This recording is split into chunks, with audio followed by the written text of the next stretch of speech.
Puja tour as soon as possible. So 26 is the last date. We have to book train and accommodation for all of you. So don't miss this wonderful tour, most enlivening and full of joy and mercy of Lord Nityananda Prabhu and Chaitanya Mahaprabhu. Hari Bol. We start, हम लोग मंगलाचरण शुरू करते हैं. ओम अज्ञानतिमिरान्धस्य ज्ञानाञ्जनशलाकया चक्षुरुन्मीलितं येन तस्मै श्रीगुरवे नमः. श्रीचैतन्यमनोभीष्टं स्थापितं येन भूतले स्वयं रूपकदा मह्यं ददाति स्वपदान्तिकम्. वन्देऽहं श्रीगुरो श्रीयुतपदकमलं श्रीगुरून् वैष्णवांश्च श्रीरूपं साग्रजातं सहगण रघुनाथान्वितं तं सजीवं स्वाद्वैतं सावधूतं परिजनसहितं कृष्णचैतन्यदेवं श्रीराधा कृष्णपादान् सहगण ललिता श्रीविशाखान्वितांश्च नमो विष्णुपादाय कृष्णपृष्ठाय भूतले श्रीमते भक्तिवेदान्तो स्वामिनिति नामिने. नमस्ते सरस्वती देवे गौरवाणी प्रचारिणे पाश्चात्य देशतारिणे वंशाकल्पतरुभ्यश्च कृपा सिन्धुभ्येव च पतितानां पावनेभ्यो नमो नमः. नमो महावदनाय कृष्णप्रेमप्रदाय कृष्णाय कृष्णचैतन्य नाम्ने गौरतिशे नमः. हे कृष्ण करुणा सिंधु दीनबंधु जगत्पते गोपेश गोपिका कांत राधा कांत नमस्ते. तप्त कांचन गौरांगी राधे वृंदावनेश्वरी वृषभानुसुते देवी प्रणमामि हरिप्रिये. नीलाचल निवासाय नित्याय परमात्मने बलभद्र सुभद्राभ्यां जगन्नाथाय ते नमः. जय श्री कृष्ण चैतन्य प्रभु नित्यानंद श्री अद्वैत गदाधर शिवासादि गौर भक्तवृंद. हरे कृष्ण कृष्ण कृष्ण हरे हरे हरे राम राम राम हरे हरे कृष्णा. आप सभी भक्तों को हार्दिक रूप से स्वागत करते हैं. आज ये परम पवित्र एकादशी के तिथि में, वो आज पार्षदा एकादशी है. तो पूरे साल में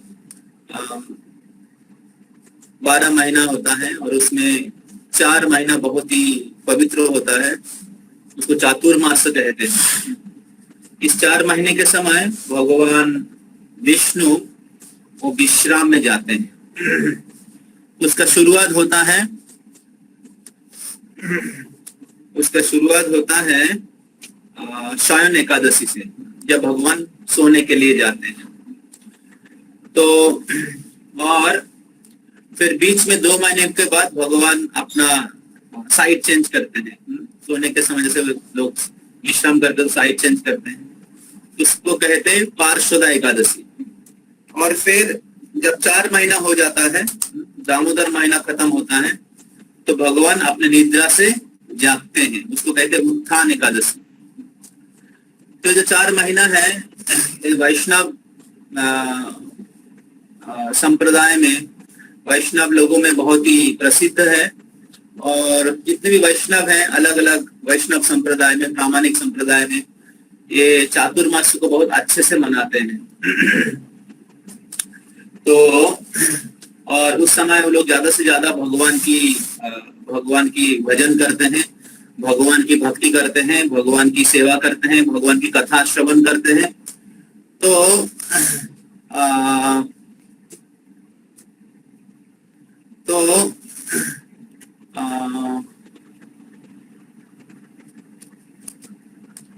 इवन चैतन्य महाप्रभु जब वो दक्षिण भारत में थे, तो दक्षिण भारत में जब थे तो उस समय ये चातुर्मास से आया था.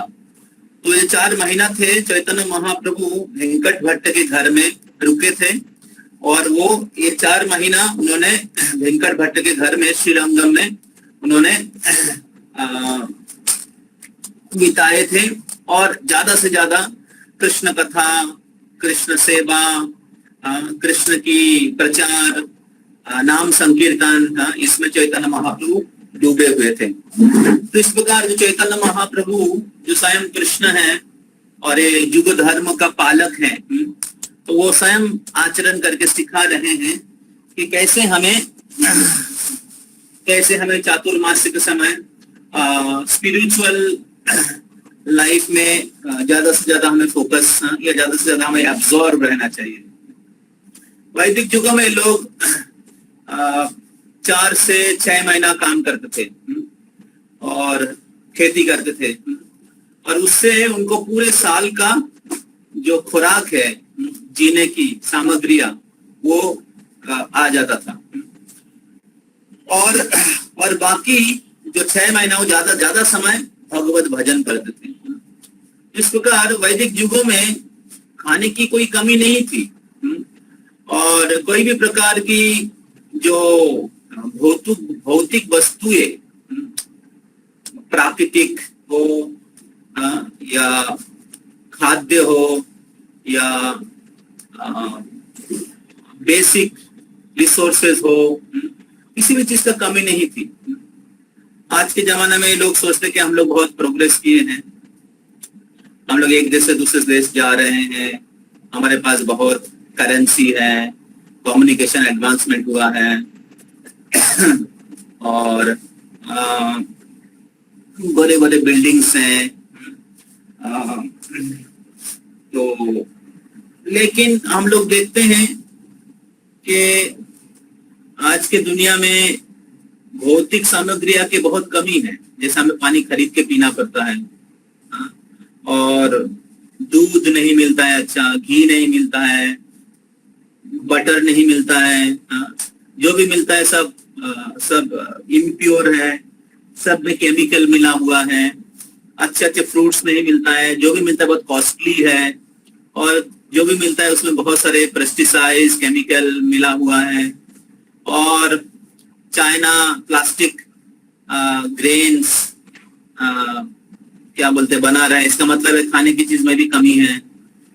तो और फिर लोगों के पास जितने भी मतलब ज्वेलरीज हैं, गोल्ड, डायमंड, सिल्वर, अलग अलग प्रकार के, वो तो लोग कभी पहनते ही नहीं है। कृष्ण लीला के समय गाय, बछड़े, सबके गले में सोने, हीरे वो पहना हुआ रहता था। इवन जो स्टेयरकेस है, सीढ़ी बहुत उच्च कोटि के जो रत्न से बना हुआ रहता था। तो लोग सोचते कि आज के जमाने में हम लोग बहुत एडवांसमेंट किए हैं, बहुत रिच हुए हैं, एंड एक्चुअली लोग बहुत ही पुअर है। People are using glass wall, glass window, plastic chair, imitation ornaments. लोगों के पास लोग बहुत ही मैटेरियली बहुत गरीब है। स्पिरिचुअली तो लोग बेगर है। स्पिरिचुअल प्लेटफॉर्म में तो लोग एकदम कोई क्वेश्चन ही नहीं है। Spiritually they are very they have no standard only. Material के बात भी अगर करे तो मैटेरियली कलयुग में लोग बहुत ज्यादा गरीब है। कल्चर डिग्रेडेड है, character low class, everything is degraded. Why? Because we have neglected our relationship with God. We have neglected our spiritual practice, spiritual advancement, and the guideline, the standard Lord Krishna has given in Vedas, in Bhagavad Gita, how to lead our even material life, varnashram dharma. तो क्योंकि हम लोगों ने ये सारा चीज neglect किया है, भगवान और भगवान के दिया हुआ जो नियम है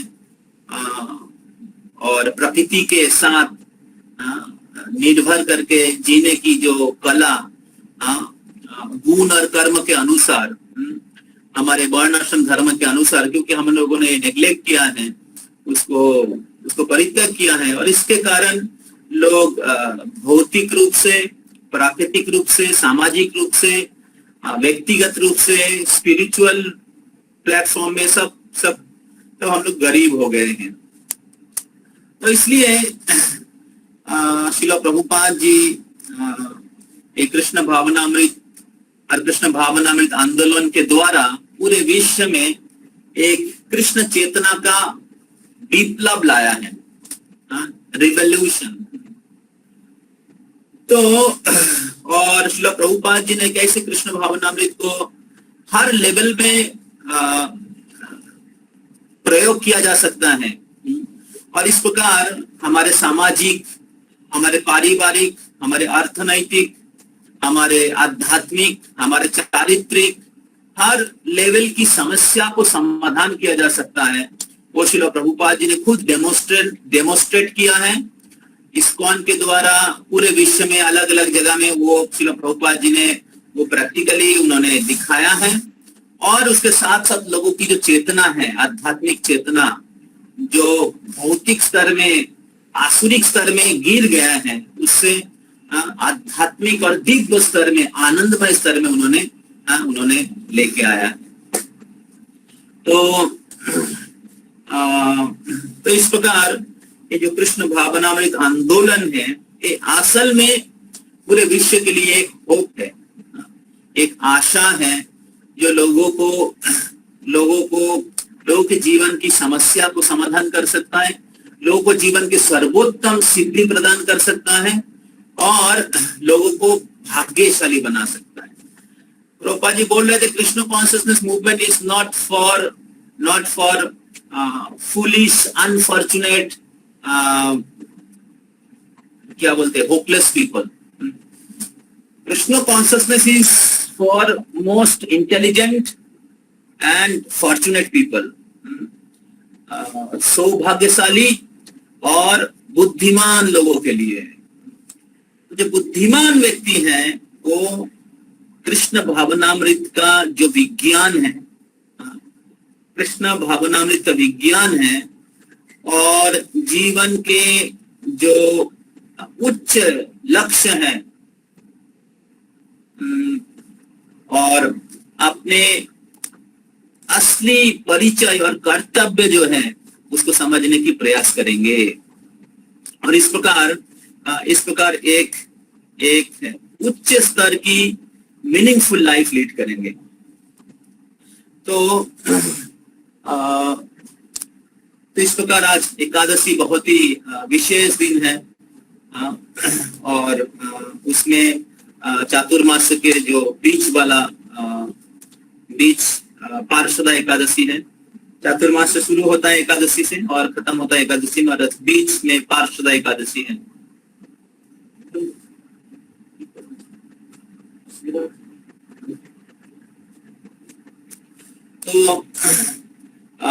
तो मैं सोच रहा था कल वामन देव की आविर्भाव तिथि है, और वामन देव की आविर्भाव तिथि के अवसर पे आज हाफ डे फास्टिंग का, क्योंकि द्वादशी के दिन में हम लोग फास्टिंग नहीं कर सकते, तो फास्टिंग एकादशी के दिन में हो जाता है। तो वामन द्वादशी है कल, मतलब वामन देव की आविर्भाव तिथि है। तो मैं सोचा था उसके ऊपर मैं कुछ बोलूंगा, तो हालांकि हमारे पास बहुत कम समय है, तो हम लोग 8:45 तक कंटिन्यू करेंगे, half an hour I will speak. और नेक्स्ट क्लास संडे होगा, तो संडे मोस्टली उत्कर्षा बैच का क्लास सेपरेट होगा मॉर्निंग में 10 बजे, और बाकी सब बैच का क्लास कॉमन होगा। ठीक है, पॉजिटिव थिंकर का जो क्लास है सैटरडे एज यूजुअल सैटरडे होगा। कल हमारे प्यारे अक्षय प्रभु कल सेशन देंगे, और आप सभी पॉजिटिव थिंकर के जो डिवोटीज इधर हैं और जो लोग नहीं हैं विदाउट फेल अटेंड करिएगा। और उत्कर्षा बैच का क्लास कल सुबह होगा, sorry Sunday morning, mostly Nitish को देंगे, और संडे इवनिंग क्लास जो बाकी बैचेस का है मैं दूंगा। और क्लासेस का टाइमिंग थोड़ा सा हम लोग कल या परसों कल बता देंगे, थोड़ा सा टाइमिंग चेंज हो सकता है बाकी। और कोई भी डिवोटीज पॉजिटिव थिंकर या उत्कर्षा बैच का डिवोटीज अगर आना चाहते हैं इवनिंग क्लास में, you are also welcome. Okay, so आज हम लोग भगवान वामन देव के बारे में श्रवण करेंगे। तो ये बहुत ही सुंदर लीला है, और इस लीला में बहुत सारी लीला वामन देव के आविर्भाव के साथ साथ बहुत सारे लीला इसके साथ साथ कनेक्टेड होके बहुत सारे लीला हुआ था। तो मैं शॉर्टकट में बोल रहा हूँ क्योंकि इस लीला में बहुत सारी शिक्षाएं हैं और एक साथ बहुत सारा पास टाइम एक साथ हुआ है। तो क्योंकि कम समय बोलने की संभव नहीं है, तो आज एकादशी है, आप लोग ज्यादा से ज्यादा माला जप करिए, लेकिन हम लोग कृष्ण कथा भी श्रवण करना चाहिए। आज ही भक्ति चारू स्वामी गुरु महाराज का भी अपीयरेंस डे है, तो मोस्ट ऑस्पिशियस डे है, एकादशी तिथि है, चातुर्मास्य है, बहुत सारी चीज, और वामन देव की अपीयरेंस डे काल है। तो एक समय की बात है जब नारद मुनि इंद्र अपने स्वर्ग की जो सभा होता है जिधर इंद्र बैठे रहते हैं और सारे देवताओं के साथ वो पूरे पृथ्वी के जो मैनेजमेंट है उसको चलाते हैं, तो उधर बैठे हुए थे और उनके सामने बहुत सारे सुंदर अप्सराएं नृत्य कर रहे थे। तो और इंद्र उस अपने सभा में उस अप्सराओं के नृत्य का आनंद ले रहे थे और वो सुरापान कर रहे थे। तो इंद्र अपने जो अप्सराओं के नृत्य को दर्शन करते हुए और आनंद लेते हुए इतना मग्न हो गए थे कि उनके सामने उस समय उनके गुरुदेव जो है बृहस्पति आए थे।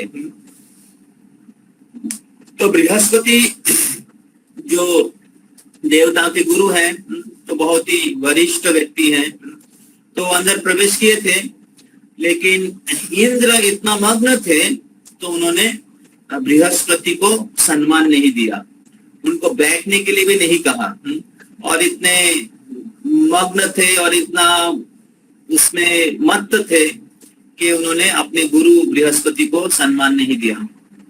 तो उनके गुरुदेव बृहस्पति जो है उनको बहुत खराब लगा, he felt offended, और उन्होंने क्या किया, तो उस स्थान से प्रस्थान कर गए, उस स्थान से निकल गए। तो जब बृहस्पति जो गुरु बृहस्पति के चरणों में अपराध हो गया इंद्र को, तो इंद्र और बाकी सारे देवता की शक्ति क्षीण हो गया। और उसके कुछ दिन के बाद एक बार इंद्र ऐरावत के पीठ में चढ़ के जा रहे थे और दूसरे ओर से दुर्वासा मुनि आ रहे थे। तो दुर्वासा मुनि भगवान को दर्शन करके आ रहे थे और भगवान ने उनके प्रति प्रसन्न होकर उनको एक गार्लैंड दिया था, बृहस्पति ने, भगवान विष्णु उनको प्रति प्रसन्न होकर उनको एक माल्य प्रदान किए थे। भगवान के प्रसादी माला अपने गले में पहन के बहुत खुश होके आनंद के साथ दुर्वासा मुनि आ रहे थे, और रास्ते में उनका मुलाकात किनसे हुआ, इंद्र से हुआ। तो उन्होंने दुर्वासा मुनि इंद्र के प्रति प्रसन्न होके, क्योंकि इंद्र भगवान के भक्त हैं, लेकिन उनमें भी बहुत सारी भौतिक इच्छाएं, भौतिक वासना भी है देवता के अंदर। देवता लोग भगवान के भक्त हैं लेकिन शुद्ध भक्त नहीं है।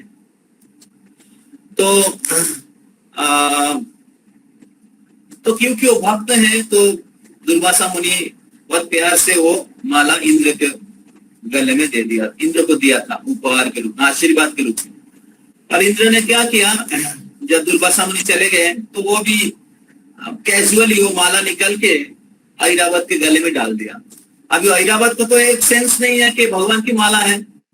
ऐरावत ने क्या किया, वो माला अपने गले से निकाल के जमीन में डाल दिया और पैर से कुचल दिया। और इंद्र ने उसको कुछ एक्नॉलेज नहीं किया, उसको कुछ उसके ऊपर कुछ एक्ट नहीं किया। और इस प्रकार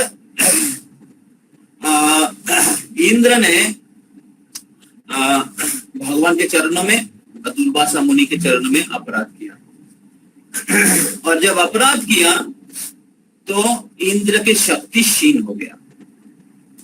जब इंद्र के शक्ति क्षीण हो गया, दूसरे ओर असुर लोग उनके गुरु जो है शुक्राचार्य की बहुत अच्छी तरीके से उन्होंने सेवा किया। हालांकि शुक्राचार्य असुरों की गुरु है, लेकिन फिर भी शुक्राचार्य को उन्होंने असुर लोगों ने, दैत्य लोगों ने बहुत अच्छे से सेवा किया, और जब अच्छे से सेवा किया तो उनको बहुत शक्ति प्राप्त हो गया। इस तरह इंद्र शक्तिहीन हो गया और असुर लोग, दैत्य लोग, जिसके प्रधान थे बलि महाराज, उनको बहुत शक्ति प्राप्त हो गया। और शक्ति प्राप्त हो गए तो अब क्या किया उन लोगों ने, दैत्य लोगों ने स्वर्ग लोग को अटैक किया। और जब स्वर्ग अटैक किया तो इंद्र और सारे बड़े बड़े देवी देवता, चंद्र, वरुण, बड़े बड़े देवता लोगों ने युद्ध करने के बाद छोड़ दीजिए, वो बलि महाराज आ रहे हैं उनके दैत्य सेनाओं को लेके, ये देख के ही मतलब बहुत भयभीत होके भाग गए। तो बिना युद्ध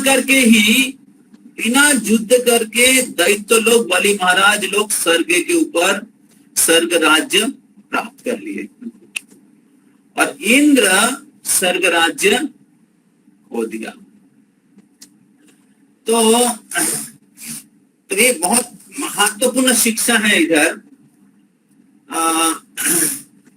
जो हम लोग गुरु के प्रति अपराध करेंगे या गुरु के आदेशों को नेग्लेक्ट करेंगे, तो हमारे आध्यात्मिक शक्ति क्षीण हो जाएगा। आध्यात्मिक प्रगति गुरु की कृपा के ऊपर निर्भर है। ये बहुत महत्वपूर्ण है हम सभी को समझना। तो जस्य प्रसादात भगवत प्रसादो, जिनकी कृपा से भगवान की कृपा प्राप्त होता है। गुरु कृष्ण प्रसादे पाए भक्ति लता बीज, ब्रह्मांड भ्रमित कोनो भाग्यवान जी। तो आध्यात्मिक प्रगति गुरु के कृपा से होता है। तो जब हम लोग गुरु के प्रति बहुत शरणागत रहते हैं, गुरु के विश्वस्त सेवक बनने की प्रयास करते, तब भगवान प्रसन्न होते हैं। श्रील प्रभुपाद बोलते हैं, secret of success in spiritual life is to satisfy spiritual master and the previous acharya. Devahuti और कर्दम मुनि के पास टाइम में हम लोग देखते हैं कि कर्दम मुनि एक बहुत महान भक्त थे, और देवाहुति वो स्वयंभुव राजा के कन्या थी।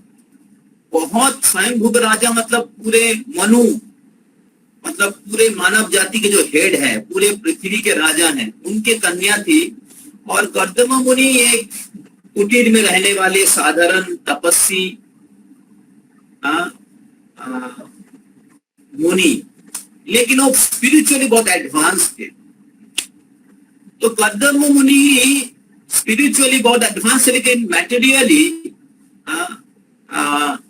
वो बहुत गरीब थे। उनके पास कोई ऐश्वर्य नहीं था, लेकिन स्वयंभू मनु की जो कन्या देवाहुति सारे ऐश्वर्य में भरी हुई थी। लेकिन स्वयंभू मनु उनके कन्या के विवाह कर्दम मुनि से दिया था, क्योंकि कर्दम मुनि बहुत महान भक्त थे। और इस प्रकार उनकी विवाह हुआ कर्दम मुनि से। और कर्दम मुनि के पास तो कुछ भी ऐश्वर्य नहीं है, एक कुटीर है, खाने की अच्छा व्यवस्था नहीं है, रहने की अच्छा व्यवस्था नहीं है, और कर्दम मुनि पूरे साधना में डूबे हुए हैं, और वो अपने पत्नी का भी केयर नहीं कर रहे हैं। और इस प्रकार देवाहुति का कुछ केयर नहीं हुआ। लेकिन देवाहुति कर्दम मुनि के प्रति बहुत ही शरणागत थी, और उन्होंने बहुत ही सबमिसिवली उनके पति का सेवा की। और इस प्रकार देवाहुति बहुत ही निष्ठा के साथ उनके पति जो भगवान के भक्त हैं, बहुत महान ऋषि हैं, उनके सेवा किए। और जब कर्दम मुनि उनके साधना में सिद्धि प्राप्त हुआ तो उन्होंने कहा देवाहुति को कि हे देवाहुति, आप इतने बड़े राजा के कन्या होने के बाद भी आप बहुत ही विनम्रता के साथ, बहुत ही समर्पण के साथ, बहुत ही विश्वस्तता के साथ मेरा सेवा किया, और इसलिए मैं आपके ऊपर बहुत प्रसन्न हूं। और मैं आपको प्रसन्न हूं कि मेरा जितना आध्यात्मिक प्राप्ति है, मेरा जो आध्यात्मिक प्रगति है, उसका पूरा फल आपको प्रदान करता हूं। तो और इस प्रकार देवाहुति को कर्दम मुनि की सेवा करके, एक स्त्री होने के बाद भी कर्दम मुनि उनके पति और गुरु भी है, उनकी सेवा करके जो फल कर्दम मुनि को तपस्या करके प्राप्त हुआ, देवाहुति को ऐसे ही मिल गया उनके पति और गुरु की सेवा करने के द्वारा। और इस प्रकार केवल यही नहीं, कर्दम मुनि के कृपा से देवाहुति को भगवान के रूप में, भगवान को अपने पुत्र के रूप में प्राप्त हुआ, जिनका नाम है कपिल देव। श्रीमद् भागवतम में एक 3रा स्कंद में एक सेक्शन आता है जिसका नाम है कपिल देव की शिक्षा, जो भगवान के अवतार है कपिल देव। तो देवाहुति को पुत्र के रूप में प्राप्त हुआ, जिस प्रकार कृष्ण को देवकी को पुत्र के रूप में प्राप्त हुआ, मतलब देवकी को कृष्ण को पुत्र के रूप में प्राप्त हुआ, उसी प्रकार कर्दम मुनि की कृपा से देवाहुति को भगवान को पुत्र के रूप में प्राप्त हुआ। तो इससे बड़ी और क्या सफलता हो सकता है? जिनके पुत्र स्वयं भगवान है, उनको आध्यात्मिक प्रगति का और क्या स्टेज हो सकता है? तो कहने का तात्पर्य ये है कि गुरु की कृपा से कृष्ण प्राप्त होता है।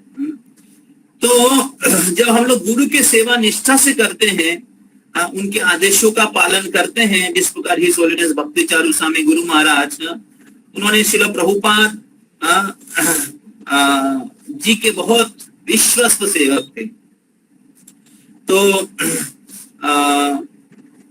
भक्ति चारू स्वामी गुरु महाराज जो बंगाली फैमिली में, बहुत जमींदार फैमिली में बड़े हुए थे, और वो जर्मनी में पढ़ाई करने के लिए गए थे। उधर वो कृष्ण कॉन्शियसनेस, कृष्ण भक्तों के कांटेक्ट में आए। जब कृष्ण भक्तों के कांटेक्ट में आए तो मटेरियल एडवांसमेंट के प्रति जो उनका आकर्षण था वो खत्म हो गया। Then he start searching spiritual master. और फिर उन्होंने भारत में बहुत सारे जगह घूमते बाद में वो इस्कॉन कोलकाता मंदिर में आए थे, और उनको प्रभुपाद जी की किताब जो भक्ति Rasamrita Sindhu nectar of devotion मिला था, जो one of the best book. और वो किताब पढ़ के उनको लगा कि यही चीज मैं ढूंढ रहा हूँ। और फिर उसी दिन रात को उन्होंने प्रभुपाद जी के सपने में आ गए। उसी दिन रात को प्रभुपाद जी उनके सपने में आ गए, और उनको ये समझ में आया कि मैं मेरे गुरुदेव से मिला, मैं जो गुरु को ढूंढ रहा था वो गुरुदेव से मेरा मुलाकात हुआ।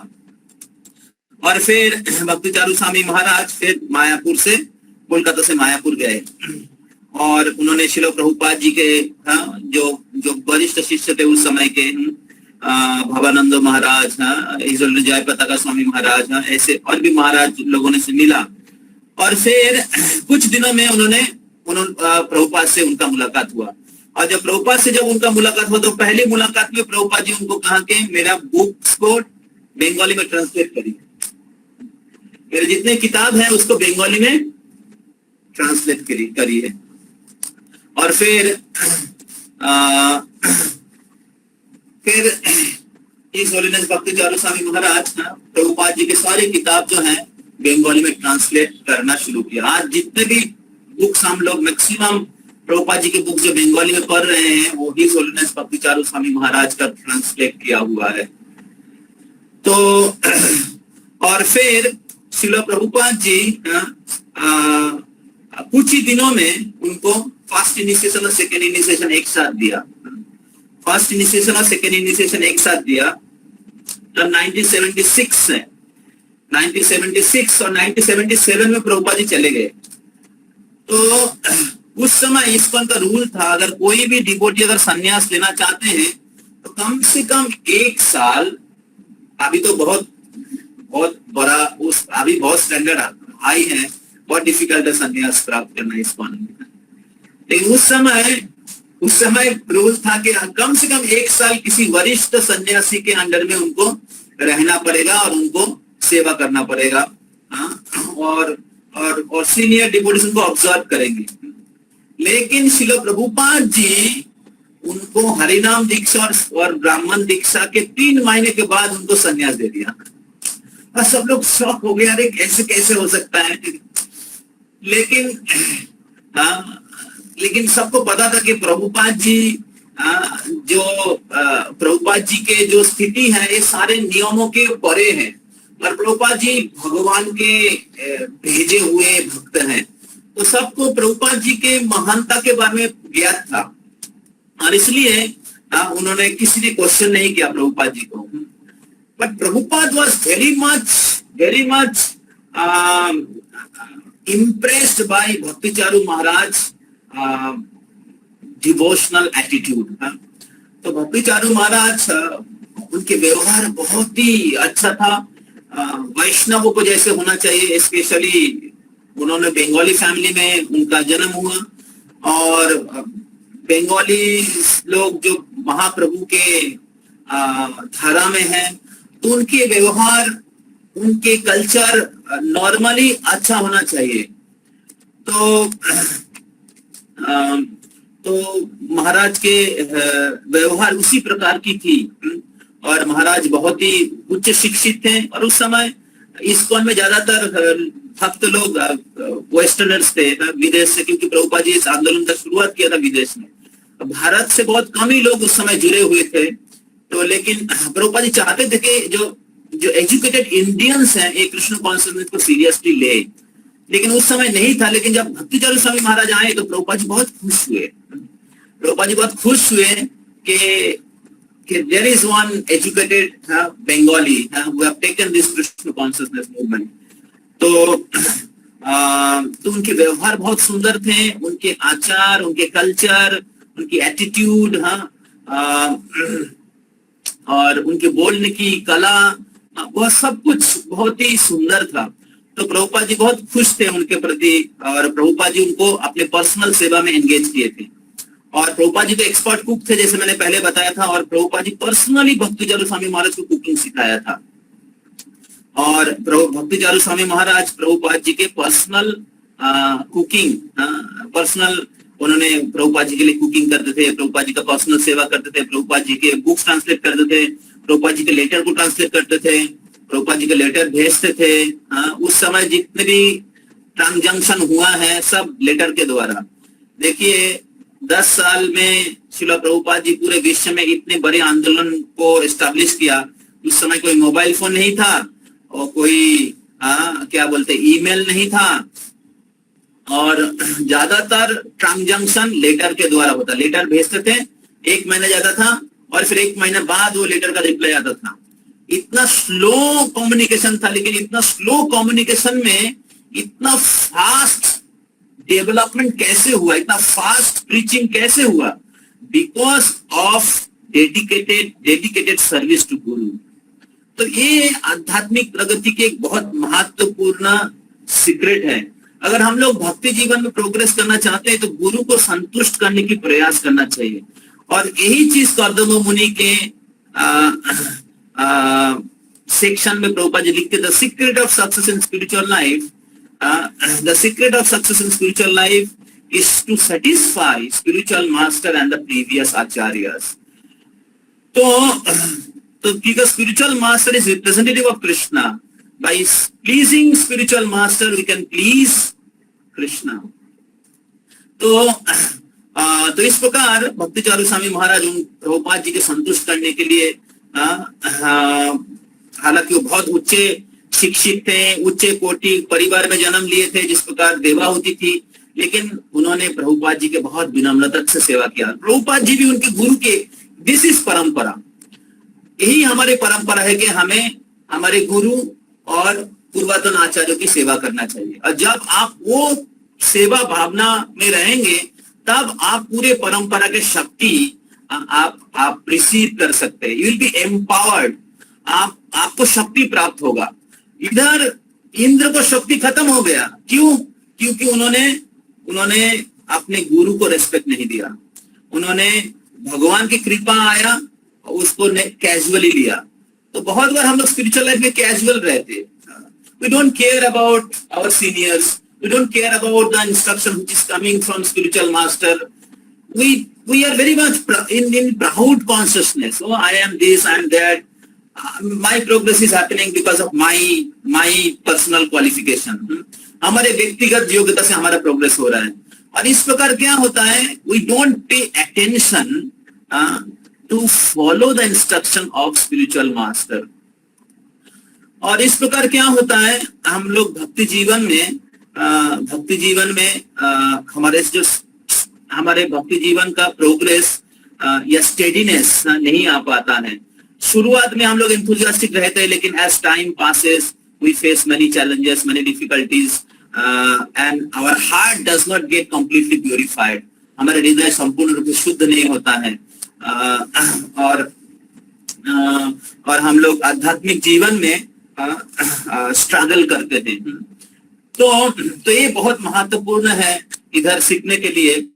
और दूसरे ओर हम लोग देखते हैं किस प्रकार बलि महाराज ने उन्होंने उनके गुरु शुक्राचार्य की सेवा किया, और उसके कारण वो इंद्र जैसे पराक्रमी देवताओं की जो प्रधान है, उसको बिना युद्ध से, कोई युद्ध ही नहीं हुआ, सब देवता लोग इधर उधर भाग गए, पहाड़ की गुफा में, जंगल में, सब जगह में इधर उधर जाके छुप गए। तो स्वर्ग राज्य खाली हो गया, और देवता लोग भाग गए, और बलि महाराज स्वर्ग के राजा बन गए। तो जब स्वर्ग के राजा बन गए, हमें थोड़ा फटाफट बोलना पड़ेगा। तो स्वर्ग के राजा बन गए, तो सारे देवता लोग बहुत समय तक छुपे हुए थे, तो सोच रहे थे क्या करे। तो सब लोग गए ब्रह्मा के पास, कि आप कुछ करिए कि हम लोग स्वर्ग राज्य वापस प्राप्त कर सकें। और फिर ब्रह्मा जी कहा कि ठीक है, हम लोग चलिए भगवान के पास जाते हैं। तो भगवान के पास गए सलाह लेने के लिए। ये देवता के गुड क्वालिटीज हैं। देवता लोगों का गुड क्वालिटी क्या है, जब वो लोग मुसीबत में पड़ते हैं तो गाइडेंस लेते हैं। बहुत सारा हम लोग भक्ति में हम लोग भक्तों का गाइडेंस नहीं लेते हैं। हमारे हृदय की बात जो है, प्रॉब्लम्स जो है, हम लोग शेयर नहीं करते हैं। तो तब क्या होता है, हमारे भक्ति जीवन, क्योंकि वो भी अहंकार के कारण हम लोग, और थोड़ा सा हम लोग शाई भी रहते हैं। बहुत बार बंगाली लोग बहुत शाई होते हैं, इंट्रोवर्ट होते हैं, तो अपने प्रॉब्लम्स को स्पेशली सीनियर्स के सामने बोलने में डरते हैं। तो तब क्या होता है, हमारा प्रॉब्लम सॉल्व नहीं होता है। बहुत बार हम लोग सोचते नहीं हम ही अपना प्रॉब्लम सॉल्व कर लेंगे। तो एक्चुअली ये आध्यात्मिक कमी का लक्षण है। तो देवता लोग ब्रह्मा जी के पास गए, और फिर ब्रह्मा जी उनको भगवान के पास लेके गए, और खीर समुद्र के तट पे। तो भगवान ने कहा कि अभी हम आप लोगों को मदद नहीं कर सकते। तो तब उन लोगों ने कहा, अरे बाप रे, क्यों? आप मदद नहीं कर सकते, आप भी तो मदद करने वाले हैं। तब उन्होंने कहा कि आपका समय अभी खराब चल रहा है, अभी आपका समय खराब चल रहा है, आपको वेट करना चाहिए। आप वेट करिए, समय आपके अनुकूल होगा, तब आप युद्ध में विजयी हो सकता है। तब आप इनको असुरों को परास्त कर सकते हैं। तो भक्ति पुरुषोत्तम स्वामी महाराज बोल रहे थे कि भगवान तो चाहते तो उसी समय प्रॉब्लम को सॉल्व कर सकते थे। भगवान ने क्यों कहा कि समय अभी अनुकूल नहीं है? तो क्योंकि उसके पीछे बहुत सारा कारण है। एक मुख्य कारण है कि पहला चीज है कि हम लोग अगर भगवान के संपूर्ण शरणागत होंगे तो भगवान तुरंत हमारे समस्या को समाधान कर देंगे। लेकिन प्रॉब्लम है कि हम लोग भगवान के प्रति संपूर्ण शरणागत नहीं है। जैसे डेमी गॉड्स लोग ज्यादातर समय अपने स्वार्थ के लिए भगवान के पास जाते हैं। तो ये पहला कारण है। दूसरा कारण है कि क्योंकि हम लोग भगवान के पूर्ण शरणागत नहीं है, तो इसलिए भगवान हमें शुद्ध करने के लिए इस भौतिक जगत में एक काल की प्रभाव और कर्म की प्रभाव और गुण के प्रभाव रख दिए हैं। जैसे मैं पहले कह रहा था कि आध्यात्मिक जगत काल के प्रभाव गुण के प्रभाव से मुक्त है, लेकिन भौतिक जगत में काल और कर्म दोनों की प्रभाव है। तो अगर हम लोग भगवान की शरणागत होने से भगवान तुरंत काल और कर्म के प्रभाव हटा लेंगे, या तो फिर हम लोग भगवान के कितना शरणागत हैं उसका परीक्षा नहीं होगा। सही में हम लोग भगवान की शरणागत है कि नहीं वो पता चलेगा जब काल की प्रभाव होगा, जब कर्म की प्रभाव होगा, जब गुण के प्रभाव होगा, जब परिस्थिति अलग अलग रहेगी। तो हम लोग भगवान की शरणागत संपूर्ण रूप से है कि नहीं उसका आंसर तभी मिलेगा जब ये सारे चीज रहेगी। और इसलिए भगवान, जब हम लोग भगवान की शरणागत होते हैं, एक तो हम लोग पूर्ण रूप से शरणागत नहीं है। पूर्ण रूप से शरणागत है तो भगवान चेंज कर देंगे, पर पूर्ण रूप से शरणागत होना उतना आसान चीज नहीं होता है, धीरे धीरे होता है।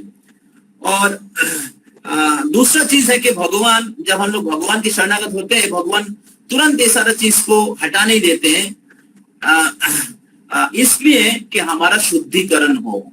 जब काल और कर्म और अलग अलग परिस्थिति हमें भगवान के ओर शरणागत होने में और मदद करेगा, और हम लोग सही में भगवान की शरणागत है कि नहीं उसका परीक्षा होगा। तो इसलिए भगवान भक्ति पुरुषोत्तम महाराज बोल रहे थे कि इस सारे परिस्थिति में भगवान के शरणागत रहना ये हमारी भक्ति के परीक्षा है। और ये तभी हम लोग हो पाएंगे, महाराज बोल रहे थे, तभी हम लोग हो पाएंगे जब हम लोग भगवत गीता की जो शिक्षा है, जो भक्ति के बेसिक फाउंडेशनल नॉलेज है। जैसा भी पॉजिटिव थिंकर कोर्स में भगवत गीता की पहली शिक्षा जो है, और हम लोग जो सेल्फ मैनेजर 1, 2 गीता रसायन बैच, उत्कर्ष बैच में भगवत गीता के बेसिक शिक्षा हम लोग डिस्कस कर रहे हैं। ये बहुत ही महत्वपूर्ण है सही तरीके से समझना, और इसके ऊपर आधार करके ही आप भक्ति में बने रह सकते हैं। अगर ये सारे फिलोसॉफी जो भगवत गीता में भगवान ने दिया है, प्रभुपाद जी ने हम सबको सिखाया है, इसको अगर हम लोग अच्छे से समझेंगे तो भक्ति में हमारा फाउंडेशन बहुत स्ट्रांग होगा, और कर्म और गुण और काल के प्रभाव रहने के बाद भी हम लोग आध्यात्मिक स्तर में भक्ति में बने रह पाएंगे। ये महाराज बोल रहे थे। तो अब तब क्या होगा, हम लोग उच्च कोटि के जो भक्ति है, राधा कृष्ण के लीला, उसको हम लोग डाइजेस्ट कर पाएंगे, उसके अंदर प्रवेश कर पाएंगे। अगर इसको नहीं कर पाए तो उसमें कैसे प्रवेश करेंगे, वो तो और उच्च स्तर की है। तो इस प्रकार भगवान देवता को कहा कि आप अभी समय के लिए अपेक्षा करिए, ठीक है। तो भक्ति में भी हमें धैर्य रखना चाहिए। भक्ति ऐसे नहीं कि कल आप भक्ति में आए, आज आपका सारा प्रॉब्लम सॉल्व हो जाएगा। तो वो है डिमांड कि आप भगवान को ऑर्डर कर रहे हैं, solve my problem, you are my servant. No, we are Krishna servant, and we have to practice Krishna consciousness with submission and with not in lot of demanding attitude. तो हमें समझना चाहिए कि भगवान की भक्ति करना ही जीवन की सफलता है, और भगवान के शरणागत रहेंगे तो भगवान हमारे समस्या जो है, भक्ति जीवन की जो समस्या है वो हटा देंगे। वो तो भगवान खुद प्रॉमिस करते हैं, कौन के प्रति जानी न में भक्त प्रणश्यति, मेरे भक्त का कभी भी विनाश नहीं होता है। तो ये भगवान खुद दायित्व लेते हैं। तो हमें भी भगवान के प्रति शरणागत होने की जो भक्त की जो गुण है वो प्रैक्टिस करना चाहिए। तो इस प्रकार भगवान उनको कहा, और देवता लोग भगवान के आदेश के अनुसार ब्रह्मा जी के गाइडेंस में वो लोग धैर्य के साथ अपेक्षा करते हैं। और तब भगवान क्या करते हैं ना, दीति और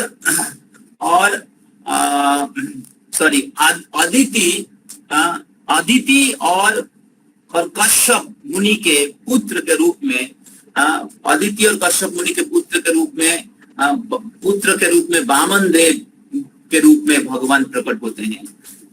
ये वामन देव जो हैं ये अदिति के पुत्र के रूप में, इंद्र भी अदिति के पुत्र हैं। तो उस हिसाब से वामन देव और इंद्र दो भाई हैं। तो आपने इस लीला सुना, मैं जस्ट शॉर्टकट में बोल रहा हूँ क्योंकि टाइम कम है हमारे पास। जो वामन देव का फोटो मैंने भेजा था आप सभी को, ग्रुप में भेजा था एकादशी के कनेक्शन में। तो भगवान प्रकट होते हैं कश्यप और अदिति के रूप में। जब कृष्ण भगवान प्रकट होते हैं देवकी वसुदेव के रूप में, तब वो बताते हैं कि आपने बहुत साल पहले हमें पुत्र के रूप में प्राप्त करने के लिए तपस्या किए थे, और मैंने आपको वचन दिया था कि मैं अगला 3 युगों में आपके पुत्र के रूप में मैं प्रकट होऊंगा। तो पहले मैं कृष्ण और सुतापा के पुत्र के रूप में कृष्णिगर्भा, और फिर कश्यप और अदिति के पुत्र के रूप में वामन देव, और ये तीसरी बार मैं आपके पुत्र देवकी और वसुदेव के पुत्र कृष्ण के रूप में मैं प्रकट हुआ। तो फिर से वो चीज भगवान बताते हैं। और तो तीसरा जन्म था, दूसरा जन्म था कश्यप मुनि के पुत्र के रूप में, कश्यप और अदिति के पुत्र के रूप में वामन देव के रूप में भगवान प्रकट हुए। और वामन देव के रूप में प्रकट होने के बाद भगवान छोटे थे, मतलब उनके बोटू, मतलब उनके हाइट कम था। तो ब्राह्मण थे, कश्यप मुनि के पुत्र, और फिर वो बलि महाराज के प्रसाद में गए। और उधर बलि महाराज शुक्राचार्य के गाइडेंस में वो यज्ञ कर रहे थे प्रजा।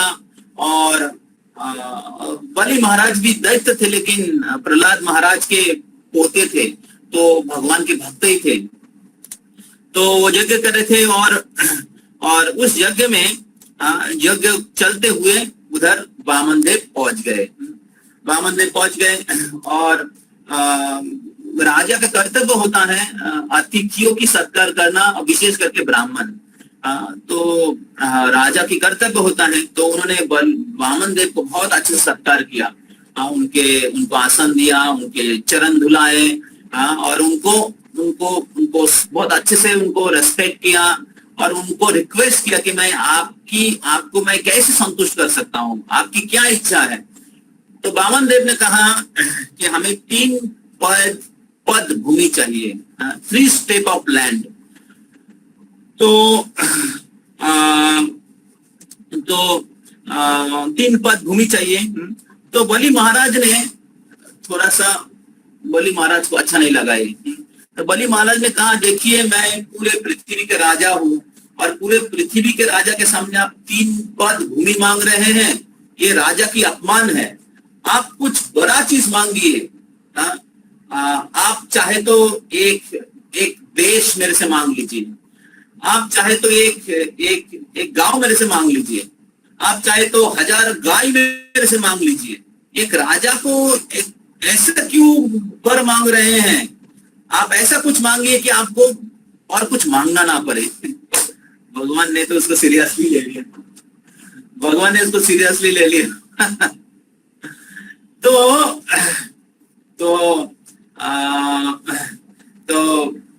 भगवान सोच रहे थे कि इतना अहंकार है, तो लेकिन भगवान बहुत विनम्रता से कहा, भगवान ने कहा कि अगर किसी व्यक्ति के इंद्रिया अनकंट्रोल है, बहुत इंपॉर्टेंट मैसेज है देखिए सबके लिए। If our senses are uncontrolled, no matter how much facility, how much object of sense gratification will be provided, it will remain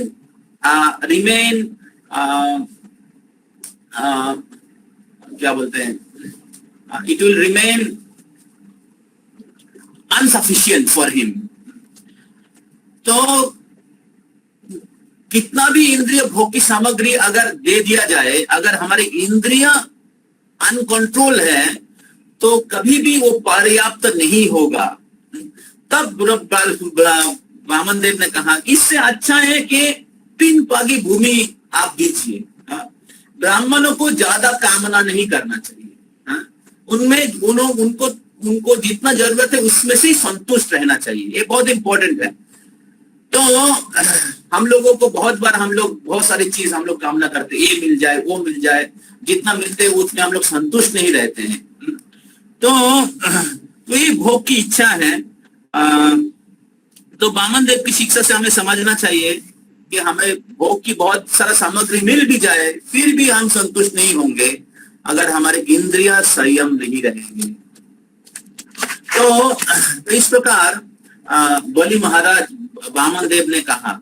तो वामन देव बलि महाराज ने कहा ठीक है, तो मैं आपको शपथ करता हूं। जब वो शपथ करने के लिए गए तो शुक्राचार्य कहा अरे बलि ऐसा मत कर, ये वामन देव ये जो ब्राह्मण है ये एक्चुअली असल में विष्णु है। तुम इसको अगर तुम वचन दे देगा ये तुम्हारा सब कुछ छीन लेगा। तो तुम इसको वचन मत दे।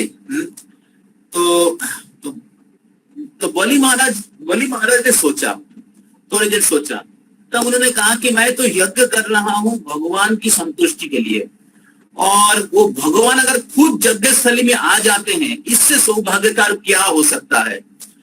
और मेरा कर्तव्य है ब्राह्मणों को दान करना, राजा की कर्तव्य है ब्राह्मण की सेवा करना, क्योंकि ब्राह्मण लोग भगवान के प्रिय होते हैं, ब्राह्मण लोग समाज के कल्याणकारी होते हैं। और मैंने उनको वचन दिया, मैंने उनको सत्य वचन दिया, अगर मेरा वचन देके उनको मैं नहीं रखता हूं तो इससे अपजस क्या हो सकता है। और इधर मेरे गुरुदेव कह रहे हैं कि ये स्वयं विष्णु है और इनको वचन मत, इनको वचन मत दो। तो गुरु तो वो होते हैं जो भगवान के प्रतिनिधि होते हैं और भगवान को सेवा करने के लिए सिखाते हैं, और इधर शुक्राचार्य तो भगवान को सेवा करने के लिए नहीं सिखा रहे, तो ये तो सदगुरु नहीं है। तो तुरंत शास्त्र की कैलकुलेशन, शास्त्र के विचार करके बलि महाराज ने निर्णय लिया कि हमें ऐसे गुरु को परित्याग करना चाहिए जो गुरु हमें भगवान के चरणों में शरणागत होने में मदद नहीं करते हैं, जो भगवान के प्रतिनिधि नहीं होते हैं। तो तुरंत उन्होंने उनके जो आज्ञा को परित्याग करके उन्होंने वचन लिया और उन्होंने 3 पद भूमि दिया। और जब 3 पद भूमि दिया तो पहला पद बलि महाराज ने, वामन देव ने ऊपर उठाया, और जब ऊपर उठाया तो पूरे ऊपर वाले लोग, मर्त्य लोक से लेके पृथ्वी लोक से लेके स्वर्ग लोक, पाताल लोक, स्वर्ग लोक, ऊर्ध्व लोक, ब्रह्म लोक भेद करके ब्रह्मांड के जो आवरण है उसको भेद करके आध्यात्मिक जगत में घुस गया।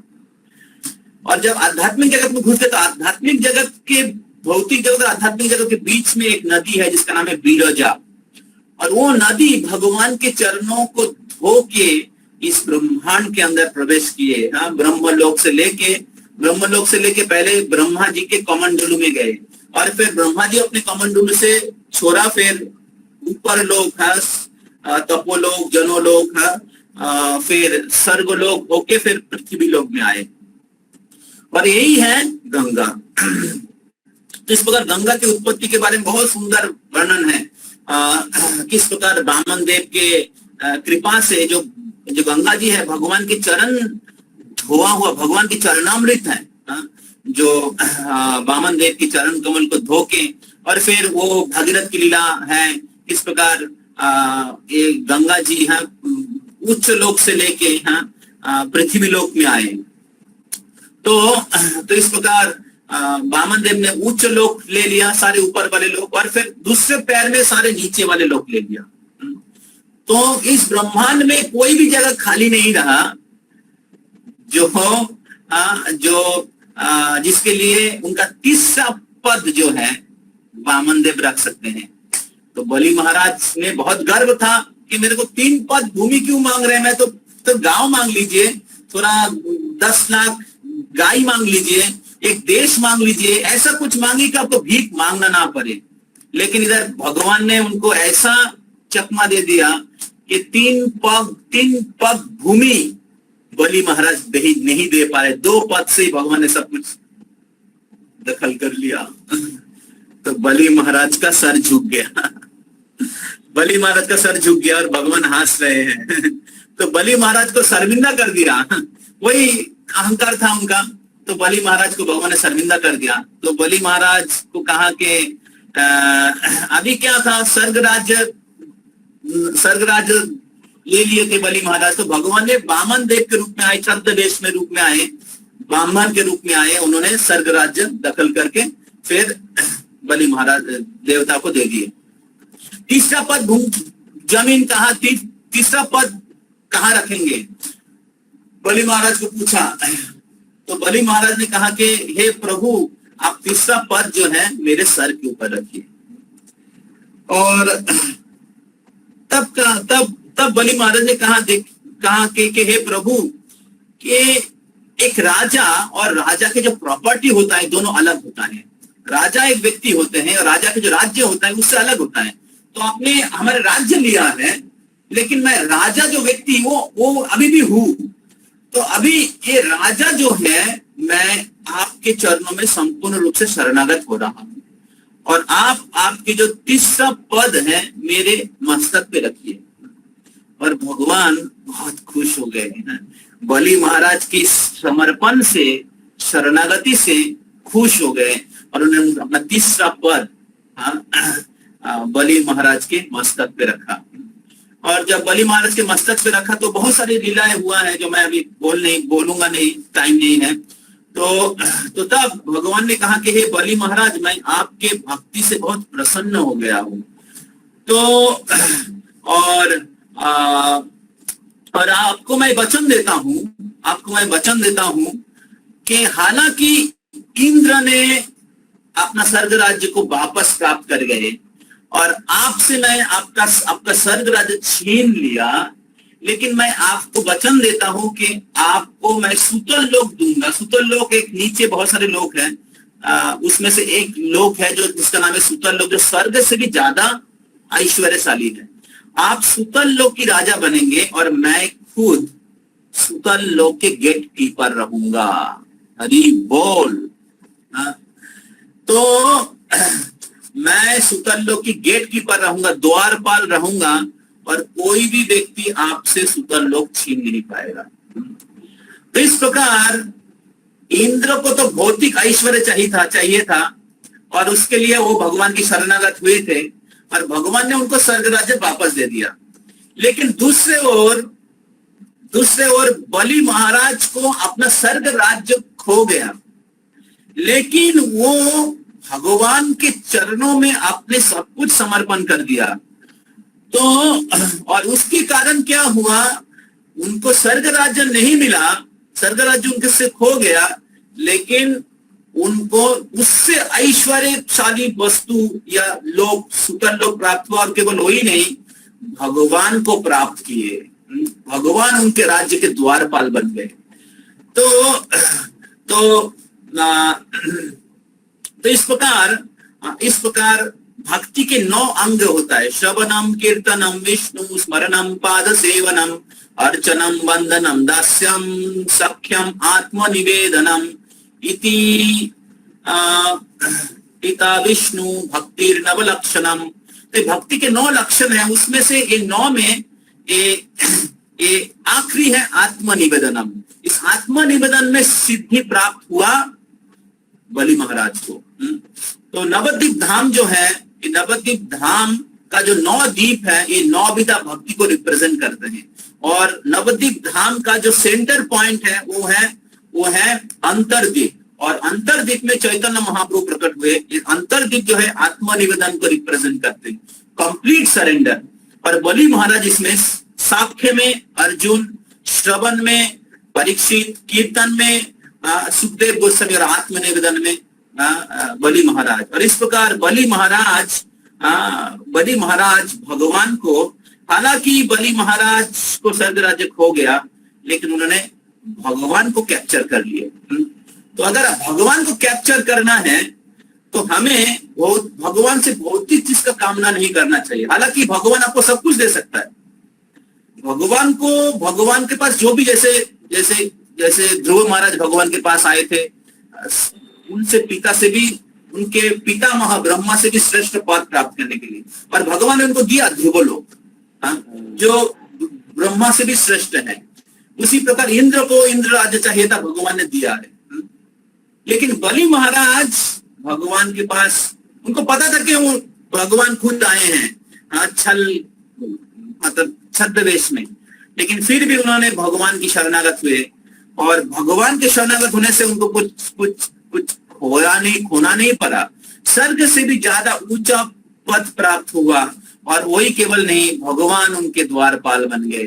और अगर भगवान सुरक्षा देते, राखे होरी तो मारे के, और मारे होरी तो राखे के, तो ये उससे भी श्रेष्ठ है। बहुत बार हम लोग भगवान की शरणागत होने में डरते हैं, लेकिन अगर हम लोग भगवान की शरणागत होते हैं तो हमें कुछ खोना नहीं पड़ता है।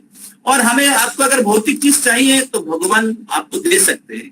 तो भगवान के भक्ति करने में हमें डरना नहीं चाहिए, और भगवान की शरणागत होने में हमें डरना नहीं चाहिए। अगर हम लोग भगवान की शरणागत होते हैं, भगवान उससे श्रेष्ठ पद आपको दे देंगे, उससे श्रेष्ठ पद दे देंगे, देते हैं। और आपको भगवान को भी आप कैप्चर कर सकते हैं।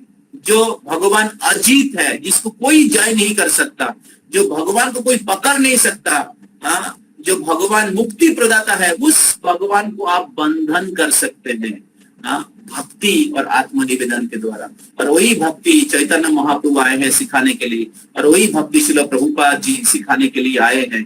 और वही भक्ति के एक मुख्य अंग है हरिनाम की जप करना, एकादशी तिथियों का पालन करना, भक्तों की सेवा करना, गुरु और वैष्णवों की आदर्श के अनुसार हमारे जीवन को आगे लेके जाना।